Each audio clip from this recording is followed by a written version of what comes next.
नमस्कार दोस्तों, आपका हमारे YouTube channel ML good knowledge में स्वागत है। आज हम इस वीडियो में कानून का एक नया टॉपिक लेके आए हैं। आज हम इस वीडियो में आपको बताएंगे कि ज़मानत क्या होती है, ज़मानत कितने प्रकार की होती है और कैसे ज़मानत की जाती है, कैसे ज़मानत मिलती है। यह वीडियो LLB करने वाले स्टूडेंटों के लिए तो काफ़ी इम्पोर्टेंट है, साथ में ही आम नागरिकों के लिए भी काफ़ी महत्वपूर्ण वीडियो है। इस वीडियो को देखने के बाद आप ज़मानत के बारे में आसानी से समझ जाओगे और ज़मानत के बारे में किसी भी प्रकार का आपके मन में कोई डाउट नहीं रहेगा। तो इस वीडियो को ध्यान से देखें। इस वीडियो को देखने के बाद आप ज़मानत के प्रकार, ज़मानत कितने प्रकार की होती है, कैसे ज़मानत करवाई जाती है, यह सब कुछ इस वीडियो के माध्यम से आप आसानी से समझ जाओगे। इस वीडियो को देखने से पहले आपसे एक छोटी सी रिक्वेस्ट है, यदि आप हमारे चैनल को पहली बार देख रहे हैं तो चैनल को सब्सक्राइब करें, साथ में घंटी के बटन को दबाएं ताकि आपको हमारे वीडियो का नोटिफिकेशन सबसे पहले मिलता रहे। चलते हैं, वीडियो स्टार्ट करते हैं, देखते हैं ज़मानत क्या होती है। हर व्यक्ति के जीवन में कई बार प्रकार की घटनाएं घटित होती ही रहती है। आने अनजाने में कभी कभी व्यक्ति से अपराध भी हो जाता है और कभी कभी आपसी रंजिश के कारण अन्य व्यक्ति के द्वारा भी किसी व्यक्ति को झूठे मामले में फंसाया जाता है। किसी केस में नाम आने से पुलिस द्वारा संबंधित व्यक्ति की गिरफ्तारी कर ली जाती है। ऐसे में बिना कोई अपराध किए ही केवल आपसी रंजिश के कारण संबंधित व्यक्ति को काफ़ी परेशानी उठानी पड़ सकती है, लेकिन ऐसे व्यक्ति के लिए कानून में जमानत लेने का अधिकार प्रदान किया गया है और इस अधिकार का उपयोग करके कोई भी व्यक्ति जमानत प्राप्त कर सकता है। तो आपको पता चल गया होगा, आपने देखा कि कई बार आपको पुलिस गिरफ्तार कर ले जाती है, आप किसी अपराध में फंस जाते हैं, तो आप कैसे उस व्यक्ति को जमानत पर ला सकते हैं, जमानत कैसे दिलवा सकते हैं, देखते हैं इस वीडियो में।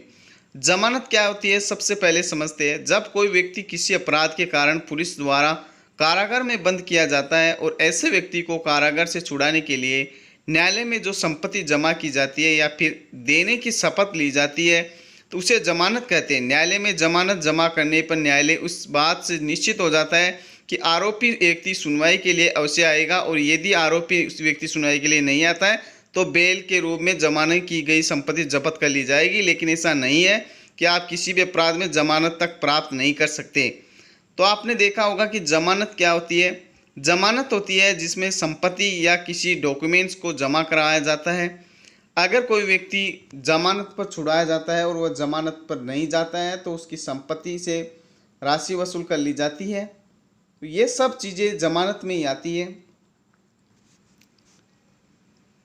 लेकिन अपराध की गंभीरता को देखते हुए कई ऐसे अपराध हैं जिनके लिए कानून में जमानत की व्यवस्था नहीं की गई है। इसलिए आज आपको इस आर्टिकल के माध्यम से बेल के बारे में पूरी जानकारी प्रदान की जाएगी।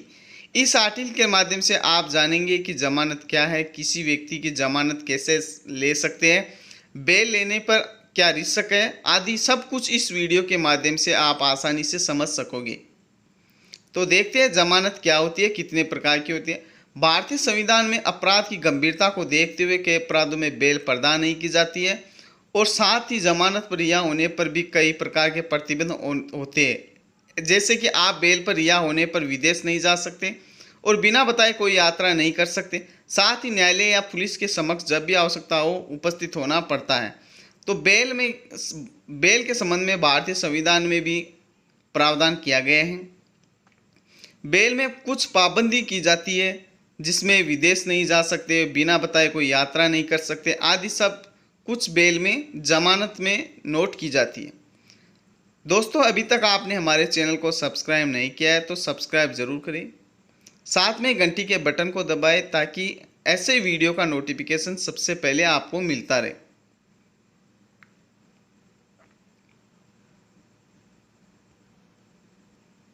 अपराध, सबसे पहले देखते हैं अपराध के प्रकार। अपराध की गंभीरता को देखते हुए भारतीय संविधान में अपराध के दो प्रकार बताए गए जो इस प्रकार है: जमानती अपराध, गैर जमानती अपराध। अर्थात अपराध को दो भागों में बांटा गया है: जमानती अपराध बेलेबल ऑफेंस और नॉन बेलेबल ऑफेंस, यानी कि गैर जमानती अपराध।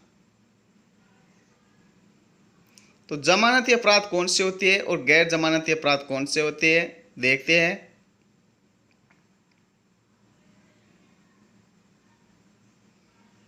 सबसे पहले देखते हैं जमानती अपराध। किसी व्यक्ति के द्वारा किए गए छोटे मोटे अपराधों को जमानती अपराध की श्रेणी में रखा गया है। जमानती अपराध की श्रेणी में मारपीट, धमकी देना, लापरवाही में गाड़ी चलाना, लापरवाही से किसी की मौत आदि मामले आते हैं। भारतीय दंड प्रक्रिया संहिता में ऐसे अपराधों की एक सूची तैयार की गई है। इस सूची में ज़्यादातर ऐसे मामले हैं जिनमें 3 साल या उससे कम की सज़ा हो सकती है। इस तरह के मामले में सीआरपीसी की धारा 169 के अंतर्गत थाने से ही बेल दिए जाने का प्रावधान है। ऐसे अपराधों में आरोपी थाने से में ही बेल बॉन्ड भरता है और उसे बेल प्रदान कर दी जाती है। साथ ही कई मामलों में सीआरपीसी की धारा 436 के अंतर्गत कोर्ट से जमानत प्राप्त की जा सकती है। अर्थात जमानती अपराध में जमानत कोर्ट से ही प्राप्त कर ली जाती है, यानी कि कोर्ट से भी प्राप्त कर सकते हैं और सीधे थाने से भी प्राप्त कर सकते हैं। गैर जमानती अपराध। अपराध की गंभीरता को देखते हुए भारतीय दंड प्रक्रिया संहिता में कुछ ऐसे अपराधों को गैर जमानती अपराध की श्रेणी में रखा गया है जिनके लिए कोई व्यक्ति बेल नहीं प्राप्त कर सकता। गैर जमानती अपराध की श्रेणी में रेप, अपहरण, लूट, डकैती, हत्या की कोशिश, गैर इरादतन हत्या, फिरौती के लिए अपहरण आदि शामिल है। ये सभी गंभीर अपराध है और इन अपराधों में फांसी अथवा उम्र कैद की संभावना होती है, जिसके कारण न्यायालय में बेल नहीं ली जा सकती। अर्थात जमानती अपराध में सीधे थाने से ही बेल प्राप्त की जा सकती है, जबकि गैर जमानती नॉन बेलेबल ऑफेंस में थाने से सीधे जमानत प्राप्त नहीं की जा सकती है। यह जमानत केवल कोर्ट से ही प्राप्त की जा सकती है। कोर्ट चाहे तो जमानत पर रिहा कर सकता है और चाहे तो मना कर सकता है। ये अपराध की गंभीरता को देखते हुए देखा जाता है कि उसको व्यक्ति को, अपराधी को जमानत दी जाए या नहीं दी जाए। तो आपने देखा हो कि गैर जमानती अपराध में कैसे बेल मिलती है और जमानती अपराध में कैसे बेल मिलती है। लेकिन सीआरपीसी की धारा 437 के अपवाद का सहारा लेकर ऐसे अपराधों में भी जमानत की अर्जी लगाई जा सकती है और न्यायालय द्वारा कोर्ट केस की मेरिट के हिसाब से बेल अर्जी स्वीकार की जा सकती है। अपवाद का सहारा लेकर लगाई गई अर्जी से कई बार बेल मिल जाती है, लेकिन बेल की अर्जी लगाने वाला कोई महिला या शारीरिक तथा मानसिक रूप से बीमार व्यक्ति ही हो सकता है। अर्थात गंभीर एंड नॉन बेलेबल ऑफेंस में भी कुछ अपवाद है धारा 437 के अंतर्गत, जिसमें भी बेल के लिए एप्लीकेशन लगाई जा सकती है। ऐसे अपराधों में जमानत के प्रकार। भारतीय दंड प्रक्रिया संहिता में जमानत के 2 प्रकार का उल्लेख किया गया है, जो इस प्रकार है। अग्रिम जमानत, रेगुलर बेल। यानी कि भारतीय दंड प्रक्रिया संहिता में जमानत के 2 प्रकार है, यानी कि 2 प्रकार से जमानत ली जा सकती है, अग्रिम जमानत एवं दूसरी होती है रेगुलर बेल। तो देखते हैं, समझते हैं अग्रिम जमानत क्या है, रेगुलर बेल क्या है। अग्रिम जमानत, जैसा कि नाम से ही पता चलता है कि अग्रिम जमानत गिरफ्तार होने से पहले ही ली गई जमानत होती है। जब किसी व्यक्ति को पहले से ही आभास होता है कि उसकी किसी मामले में उसकी गिरफ्तारी हो सकती है, तो वह व्यक्ति गिरफ्तारी से बचने के लिए अग्रिम जमानत की अर्जी कोर्ट में लगा सकता है और अग्रिम जमानत प्राप्त कर सकता है। सीआरपीसी की धारा 438 में अग्रिम बेल की व्यवस्था की गई है।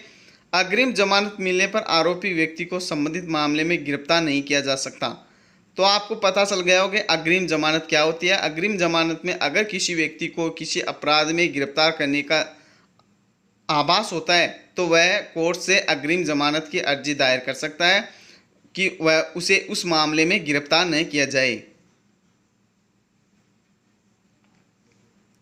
रेगुलर बेल या अंतरिम जमानत। सीआरपीसी की धारा 439 में रेगुलर बेल की भी व्यवस्था की गई है। जब किसी आरोपी व्यक्ति के खिलाफ ट्रायल कोर्ट में मामला पेंडिंग होता है तो वह व्यक्ति इस दौरान रेगुलर बेल के लिए अर्जी लगा सकता है और फिर ट्रायल कोर्ट या हाई कोर्ट केस की स्थिति और गंभीरता को देखते हुए अपना फैसला देती है और इस धारा के अंतर्गत आरोपी पर रेगुलर बेल अथवा अंतरिम जमानत प्राप्त कर सकता है। रेगुलर बेल के लिए आरोपी से कोर्ट द्वारा मुचलका भरवाया जाता है और आरोपी व्यक्ति को बेल के दौरान कोर्ट द्वारा दिए गए सभी निर्देशों का पालन करना होता है। यानी कि रेगुलर बेल है वो सीआरपीसी की धारा 439 में डिफाइन की गई है। 439 में रेगुलर बेल की भी व्यवस्था की गई है, जिसके अंतर्गत किसी आरोपी व्यक्ति के खिलाफ ट्रायल कोर्ट में मामला पेंडिंग होता है तो वह व्यक्ति इन दौरान रेगुलर बेल के लिए अर्जी लगा सकता है। तो इस प्रकार आपने समझा बेल कितनी प्रकार की होती है, अपराध कितने प्रकार के होते हैं, कौन सी बेल या जमानत कब ली जाती है, किस अपराध में जमानत कोर्ट से मिल जाती है, किस अपराध में जमानत केवल थाने से ही मिल जाती है। तो ये तमाम जानकारियाँ आपको मिली इस वीडियो के माध्यम से। जमानत मिलने की शर्तें, कुछ शर्तें होती है जमानत मिलने की। जब भी कोई अपराधी कोर्ट में बेल तक प्राप्त करने के लिए अर्जी दाखिल करता है तो कोर्ट द्वारा ऐसे व्यक्ति को कुछ शर्तों के आधार पर भी बेल प्रदान की जाती है। जमानत की शर्तें कुछ इस प्रकार है, अर्थात जमानत कोर्ट से लेने पर कोर्ट द्वारा कुछ शर्तें रखी जाती है, उन शर्तों के अनुसार ही उसको जमानत दी जाती है। उन शर्तों का उस जमानती को पालन करना होता है। ये शर्तें निम्न प्रकार है। रिहा होने के बाद आप शिकायत करने वाले पक्ष को परेशान नहीं करेंगे। जमानत पर रिहा होने के बाद आप किसी भी सबूत या गवाह को मिटाने की कोशिश नहीं करेंगे। बेल पर रिहा होने वाले अपराधी विदेश यात्रा नहीं कर सकता। इसके साथ ही अपराधी को अपने शहर और एरिया के आसपास ही रहना पड़ेगा या रहने की भी के लिए भी तय किया जा सकता है। तो इन तमाम शर्तों का पालन उस अपराधी को करना होगा, तभी उसको बेल दी जा सकती है। अगर इन शर्तों का पालन नहीं करता है तो अपराधी को तुरंत गिरफ्तार कर लिया जाएगा और उसे आगे बेल या जमानत देने से मना किया जा सकता है और उसकी अर्जी को खारिज किया जा सकता है। इसके साथ ही कई बार कोर्ट द्वारा अपराधी को हर रोज़ पुलिस स्टेशन जाकर हाजिरी लगाने को भी कहा जा सकता है। तो ऐसा ना करने पर जमानत को रद्द भी किया जा सकता है। तो इन तमाम शर्तों का पालन करने पर ही जमानत दी जा सकती है। यानी कि जमानत की कुछ शर्तें होती है, कोर्ट द्वारा जो जमानत ली जाती है, दी जाती है, तो वो जमानत के लिए सरकार या कोर्ट कुछ कंडीशन लगाती है, कुछ शर्तें लगाती है। उन शर्तों का पालन करना बहुत ही आवश्यक है। यदि जमानत पर रिहा होने वाला अपराधी इन शर्तों का पालन नहीं करता है तो उसे बेल नहीं दी जाएगी। बेल ना मिलने की वजह, कई बार अदालत में जमानत की अर्जी लगाने पर भी जमानत नहीं मिलती है। बेल ना मिलने के कई कारण हो सकते हैं। जब अदालत को लगता है कि बेल मिलने पर गवाहों को प्रभावित किया जा सकता है, आरोपी भाग सकता है या फिर सबूत को मिटाया जा सकता है, तो अदालत द्वारा बेल की अर्जी खारिज कर दी जाती है। इसके साथ ही मामले की गंभीरता भी जमानत को प्रभावित करती है।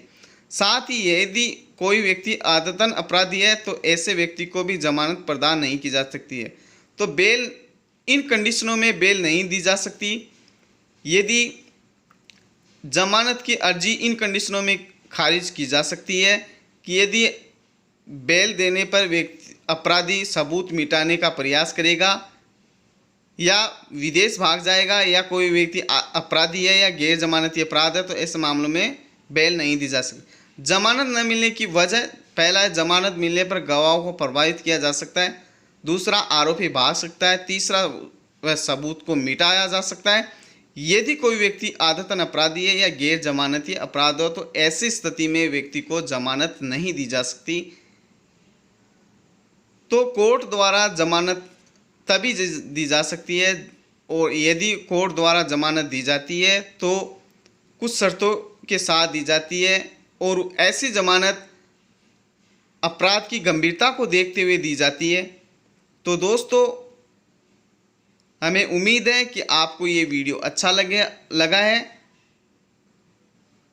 यदि आपने हमारे चैनल को सब्सक्राइब नहीं किया है तो चैनल को सब्सक्राइब करें, साथ में घंटी के बटन को दबाएं ताकि आपको हमारे वीडियो का नोटिफिकेशन मिलता रहे और कानून में अपना नॉलेज बढ़ाते रहे आप। हम हर रोज़ कानून के संबंध में नया नया टॉपिक लेके आते हैं जो आपके रोज़मर्रा ज़िंदगी में या आपके भविष्य में आपके लिए काफ़ी महत्वपूर्ण साबित होंगे। तो इन टॉपिकों को अवश्य देखें, हमारे वीडियो को अवश्य देखें ताकि आप कानून के संबंध में अच्छी नॉलेज बना सको तथा समस्त नागरिकों के संबंध में ये वीडियो हम लेके आते हैं ताकि आम नागरिकों को कानून के संबंध में अच्छी जानकारी हो, कानून के संबंध में उन्हें अच्छी पकड़ हो। तो अब आगे हम नए टॉपिक के साथ आएंगे आपके समक्ष। तब तक के लिए धन्यवाद। जय हिंद, जय भारत। Thank you.